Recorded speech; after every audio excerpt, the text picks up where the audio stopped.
दिव्यांगाचं मानधन आहे ते अधिवेशनात जाहीर करतो म्हणजे अजूनपर्यंत केलं नाही आणि त्याच्यासोबत आमचे 17 प्रश्न आहे ते त्यांनी निर्णय घ्यावा।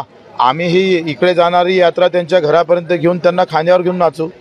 सगळ्या भर पावसाळ्यापेक्षा आणि आमच्या वेदनेपेक्षा शेतकऱ्याच्या वेदना याच्यापेक्षा जास्त आहे। तर तळपू जे मारल्या जातं त्याचं मरणं खऱ्या अर्थानं आम्हाला वाचवायचं आहे आणि आमचा उद्देश सफल होत आहे। म्हणजे एका बाजूनं राष्ट्रवादी पवारसाहेबांचे कार्यकर्ता असतात, भाजपाचे असतात, काँग्रेसचे असतात, उभाटाचे असतात, दुसऱ्या शिवसेनेचे पण असतात आणि यात्रेच्या अगोदर किंवा आमच्या उपोषणाचा मेन जो हेतू आहे तो साध्य होत आहे। कारण सगळ्या पक्षीय सर्व जातीय धर्मीय शेतकरी म्हणून एकत्र व्हावं, शेतमजूर म्हणून एकत्र यावं, त्यासाठी जे काही कष्टाची पराकाष्ठ आम्ही करत आहोत।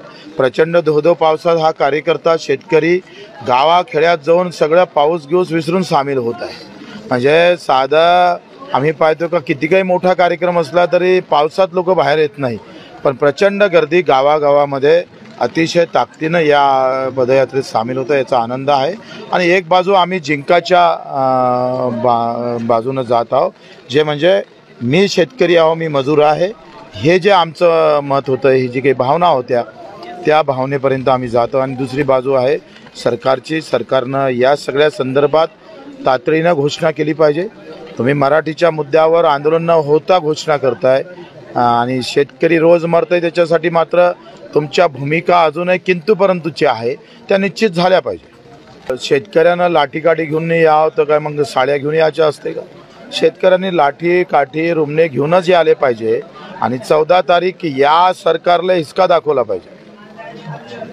दिवस आता उपोषण झालं, पदयात्रा झाली, गांधीजी सोबत भगतसिंग करणार आहोत, येऊ देऊ नये सरकारने, नाही तर आम्ही घुसल्याशिवाय राहू नये। उलट तर त्या मेंढपाळांना तर एवढा त्रास देणं सुरू केलेला आहे, म्हणजे जे जिथं चारत होते तिथंही चारू देत नाही फॉरेस्टवाले। त्या वनमंत्र्याचं काहीच ऐकत नाही खालचे अधिकारी।